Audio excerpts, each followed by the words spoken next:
A paz de Cristo para todos e todas, sejam muito bem-vindos a mais uma aula da Escola Dominical aqui no canal Denis Pereira Oficial. Sejam muito bem-vindos, pastores, professores, coordenadores, superintendentes, professoras, alunos, todos os envolvidos com a Escola Dominical. Eu sou o diácono Denis Pereira, da Assembleia de Deus de Campinas, Ministério Belém, presidida pelo pastor Paulo Freire. Antes de iniciarmos essa nossa segunda aula, eu quero te fazer alguns pedidos. O primeiro é conheça o nosso ministério, conheça o nosso trabalho. Aqui na descrição dos vídeos tem todas as minhas redes sociais. Segundo, apoie o canal. Esse aqui é um trabalho, eu preciso que você me ajude. Se inscrevendo no canal, isso é muito importante. Dando like nos vídeos, clicando no joinha, ativando o sino de notificações. Nós temos aulas aqui para jovens, juvenis, adolescentes, adultos e um vasto material de vídeos para todos os dilemas e as situações, os problemas, não é? Da área de juventude, da área de adolescência, uma vez que trabalhamos há mais de 20 anos com essa faixa etária na igreja. Então você conheça o nosso canal, isso é muito importante. E aí toda vez que eu postar um material novo, o sino estando ativado, o YouTube notifica você. Na descrição dos vídeos tem um link para você adquirir o livro 10 apps para conexões abençoadas, que é um livro que fala de relacionamentos. E na descrição, junto com o link, eu tenho o título dos 10 capítulos. São 80 páginas, muito fácil de ler. E em PDF, para você baixar no celular, para a meninada baixar no celular. É um livro para pais e filhos, para líderes, para jovens, para adolescentes, enfim. É um livro muito bonito.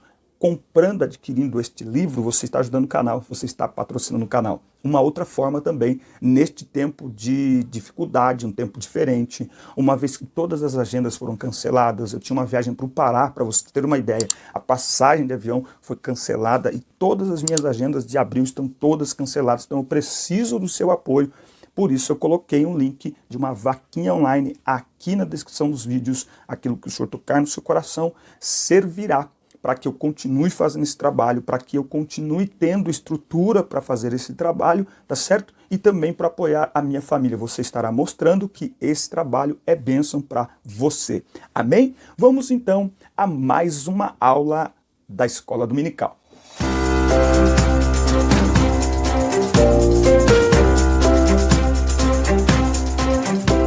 Alunos, todos os envolvidos.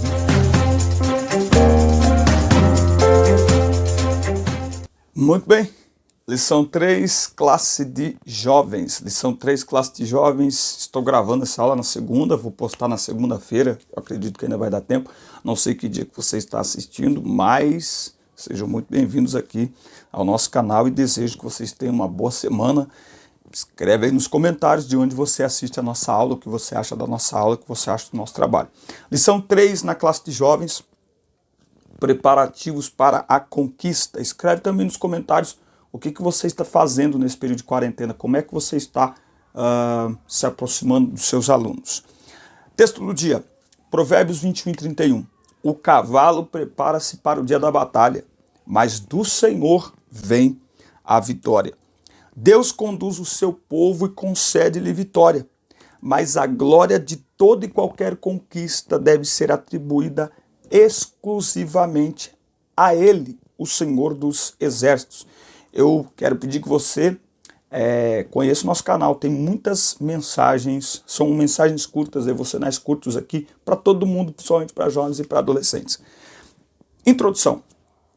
Depois de ouvirem as últimas instruções de Moisés, podemos perceber, mediante a leitura do texto bíblico, que os hebreus estavam agora melhor organizados, conscientes de sua missão histórica e mais disciplinados. É isso que um líder faz. Ele indica o caminho, ele prepara o seu grupo, as pessoas que estão sob sua liderança para novas etapas, para novos momentos. Com a chegada dele às fronteiras da Terra Prometida, o discurso final e a morte do líder Moisés, Josué já estava devidamente confirmado como comandante-chefe em seu lugar.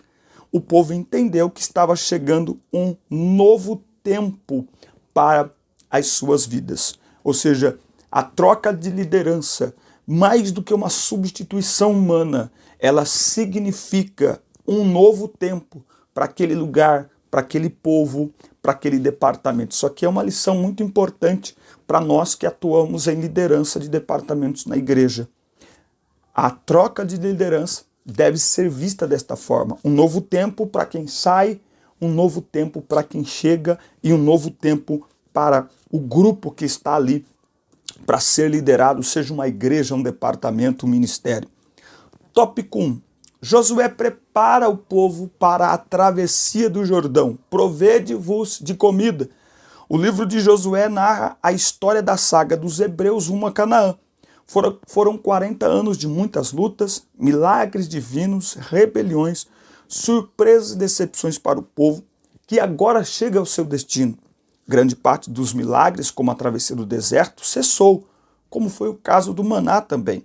Josué reuniu os príncipes do povo e deu-lhes uma ordem com a qual os hebreus não estavam acostumados: passai pelo meio do arraial e ordenai ao povo, dizendo: provede-vos de comida. E eles só tinham 3 dias para providenciar tudo. É interessante isso que Josué nos ensina, Deus nos ensina por meio de Josué, que é preciso preparar o povo para novas etapas. Será que nós estamos preparando as pessoas para novas etapas? Será que nós estamos preparados para novas etapas? 40 anos se passaram, o povo estava acostumado, Deus mandar tudo, Deus prover tudo, Deus fazer milagre.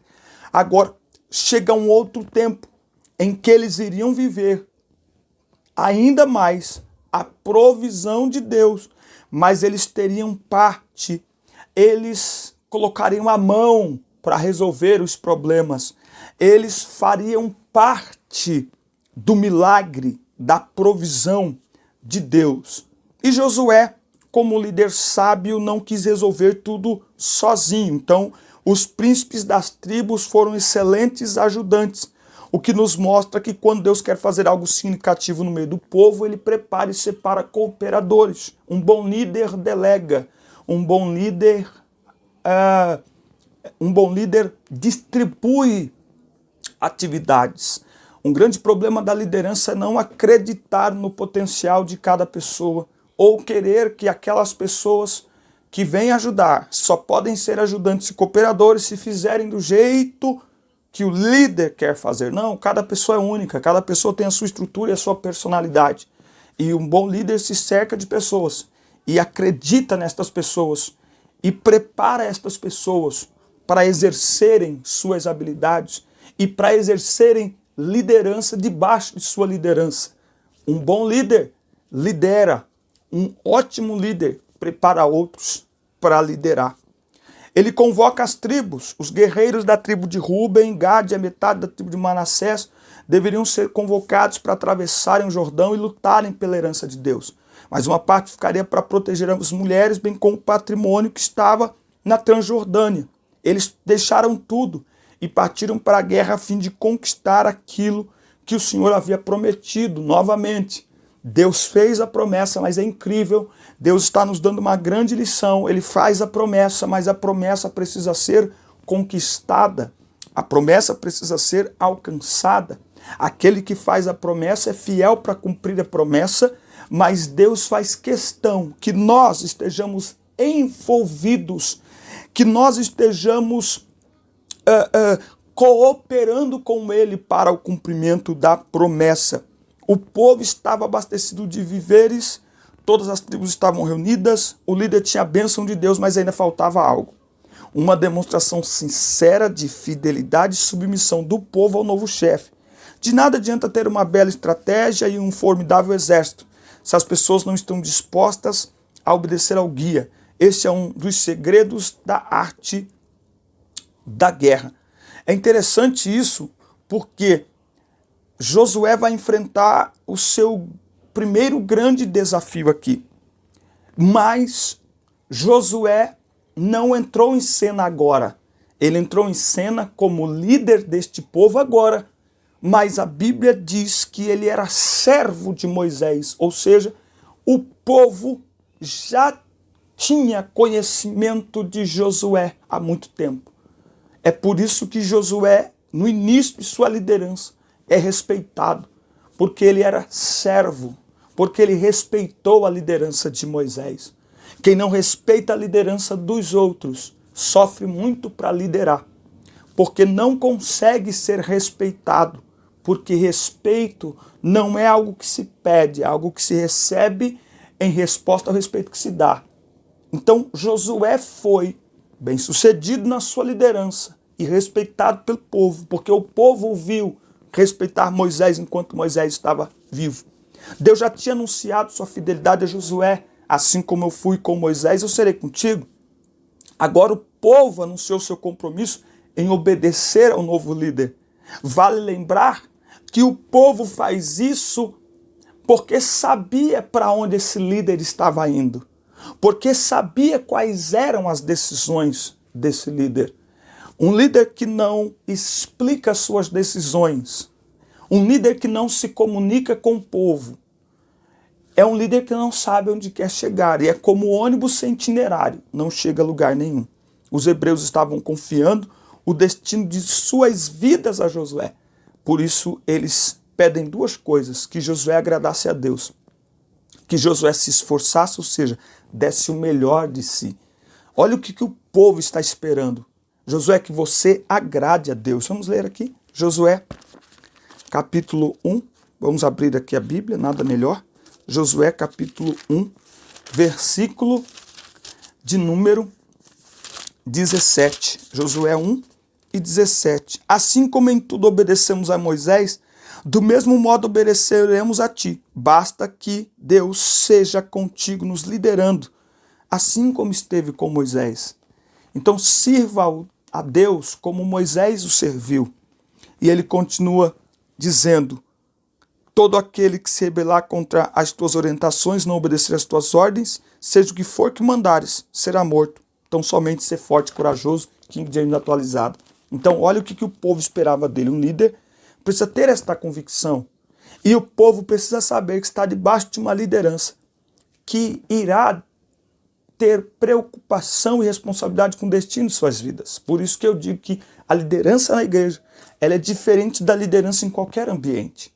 Tenho visto com preocupação a liderança da igreja ser misturada com liderança intelectual, ser misturada com liderança no mercado de trabalho, no mercado acadêmico. Opa! Não é porque alguém tem conhecimento, tem habilidades, tem formações em áreas de liderança que ele será líder na igreja, que ele tem chamado para liderar na igreja. Por quê? Porque na igreja nós lideramos não apenas para que as pessoas tenham uma vida abençoada aqui. Na vida nós lideramos o destino eterno das pessoas. Na igreja mais importante, aliás, na igreja a prioridade não é se a pessoa vai se tornar um empresário bem-sucedido, um profissional bem... Não. A prioridade da igreja é liderar pessoas para o destino eterno, para a eternidade com Deus. Por isso que a liderança cristã é diferente. E por isso que nem todo mundo que é líder lá fora pode ser líder aqui dentro.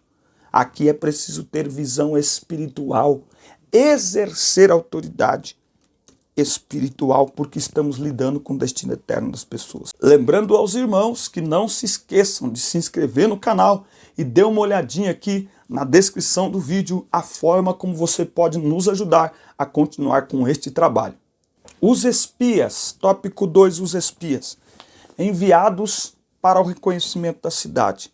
No final do período da Idade do Bronze, quando foi escrito o livro de Josué, toda a grande cidade de Canaã era, na verdade, uma cidade-estado que tinha o seu próprio exército, carros e instrumentos de guerra, bem como um rei, como era o caso de Jericó. Israel estava acampado em Sitim e possivelmente após o luto da morte de Moisés, Josué enviou 2 homens de confiança para conhecerem o local em que a batalha seria travada. Você sabe que Israel está se amoldando, sendo moldada como nação.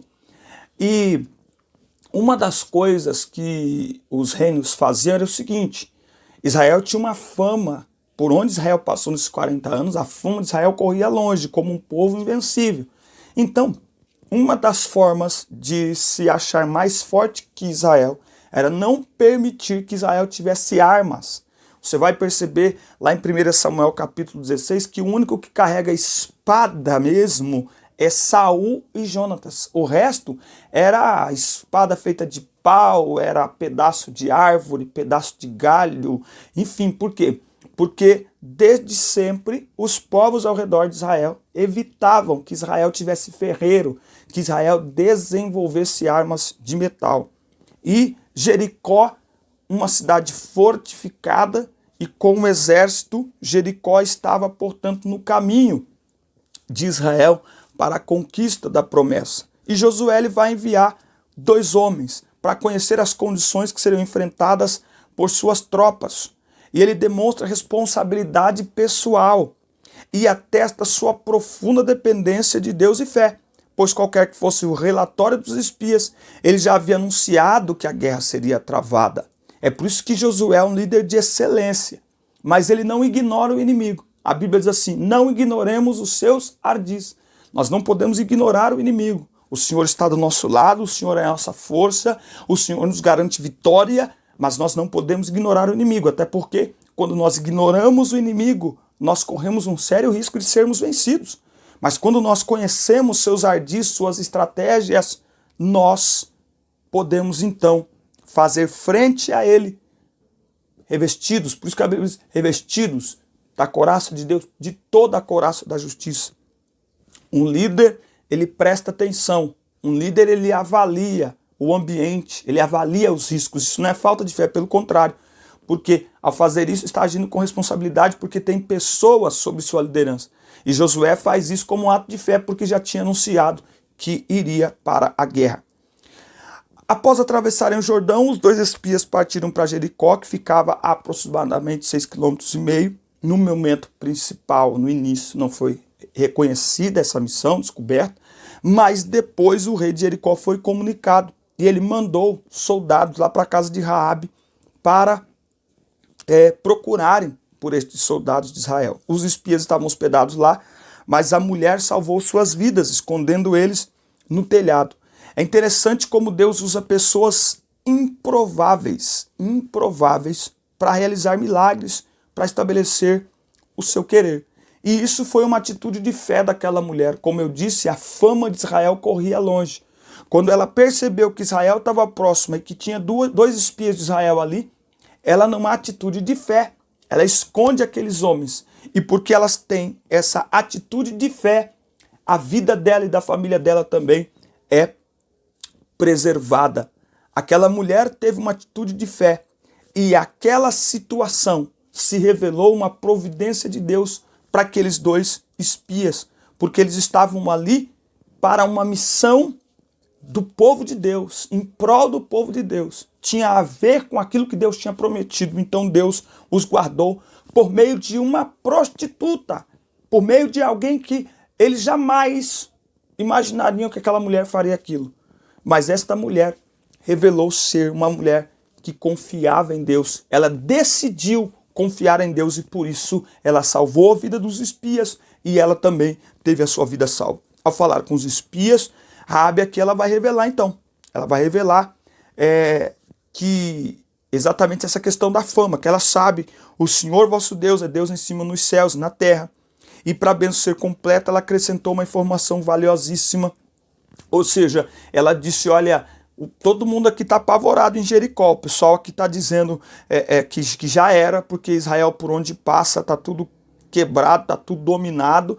Então avisa lá no arraial lá que pode vir para cima, porque Jericó está fechada, cerrada as portas, mas está todo mundo com medo de Israel, não é? Então até essa informação eles tiveram. Tópico 3, Raabe, uma heroína da fé, uma mulher de fé, como eu já falei aqui. A figura de Raabe surgiu de modo inesperado na história dos hebreus para demonstrar que Deus é soberano. Eu gravei um vídeo hoje e vou postar aqui no canal, fique atento aí para você compartilhar aí para todo mundo, para os jovens da sua igreja, que Deus ele não usa estereótipos, Deus usa pessoas. Interessante que Raabe foi usada por Deus antes mesmo de demonstrar, ou antes mesmo de ser reconhecida como alguém que confiava no Senhor. Ela foi usada por Deus. Deus não usa estereótipos. Ou seja, Deus não quer que nós limitemos o agir dele a uma forma apenas de agir.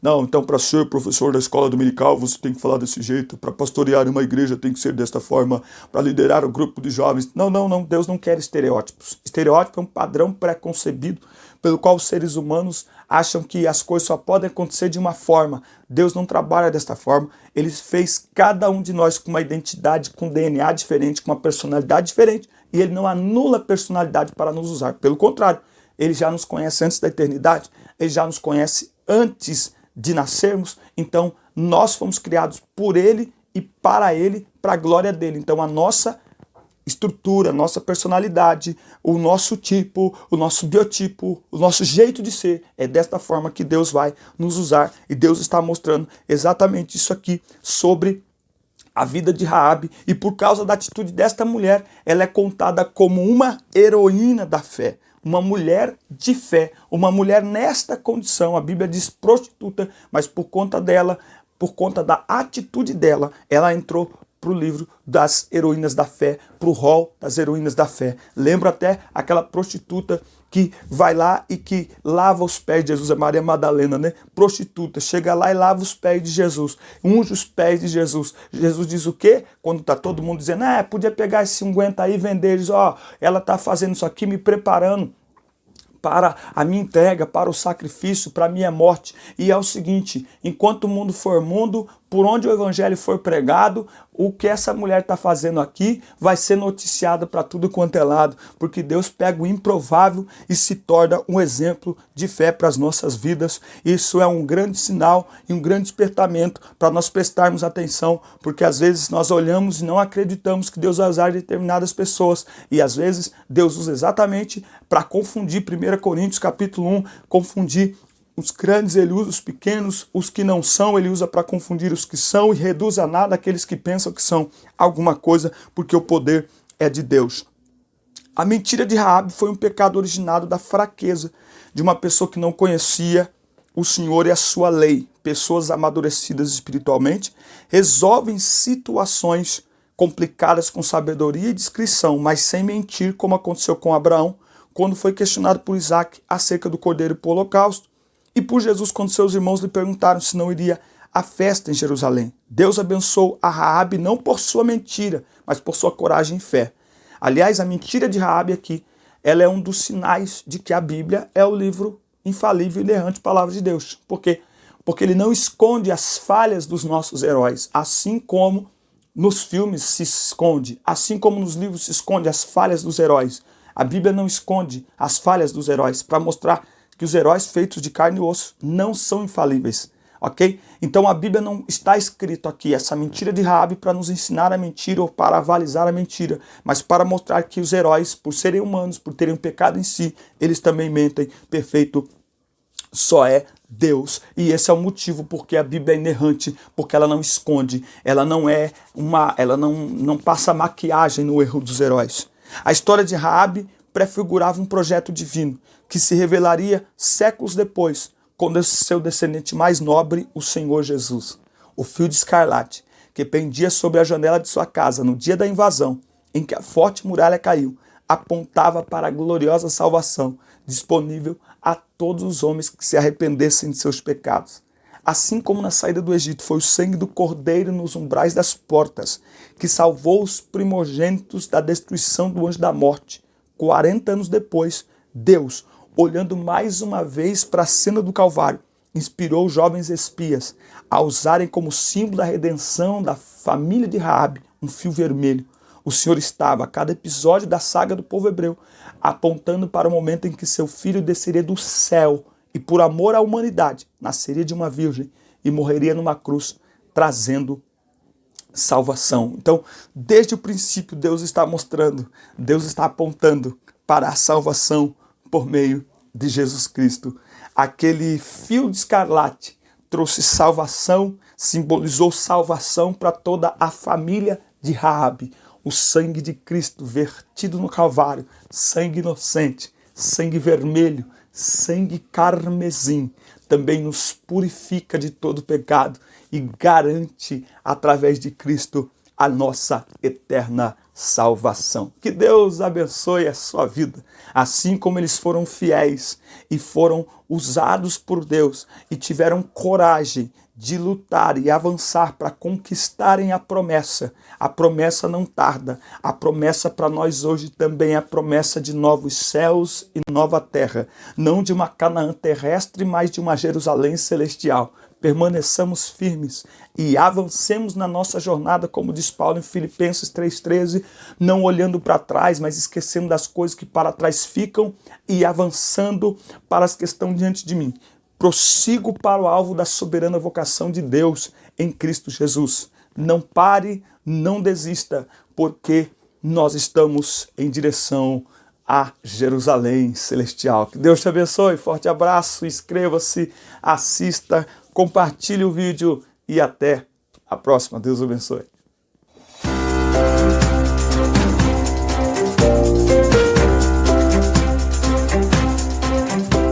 Alunos, todos os envolvidos